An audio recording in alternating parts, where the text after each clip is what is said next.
என் பிரியமே ரூபவதி, உன் கண்கள் புறா கண்கள். மணவாட்டியே, நான் உன்னை நேசிக்கிறேன். என்ன மாமா இன்னைக்கு ரொம்ப ஐஸ் வைக்கிறீங்க? ஆமா செல்லம், எனக்கு 4 இட்லியும் கெட்டி சட்னி நீங்க செஞ்சு தரியா? ஏன் மாமா சாப்பாடு நினைக்கிறீங்க? நாக்கு ருசி உங்களுக்கு கெடுத்து போடுது. பைபிள்ல ஒரு வசனம் சொல்லுது, மனுஷன் அப்பத்தினாலே மாத்திரமல்ல தேவனுடைய வாயிலிருந்து புறப்படுகிற ஒவ்வொரு வார்த்தையினாலும் பிழைப்பான். ஆமா செல்லம், பைபிள் வசனம் நானும் படிச்சிருக்கேன். அதனால சாப்பாடு தேடாம போய் ஜெபம் பண்ணுங்க. மாமா ஜெபம் பண்ணி முடிச்சிட்டீங்களா?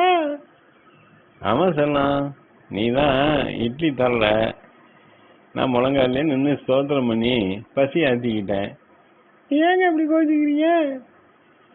பக்கத்துட்டாக்கா 12,000க்கு பட்டுப்படம் எடுத்துருக்காங்க, மயில் கழுத்து கலர்ல.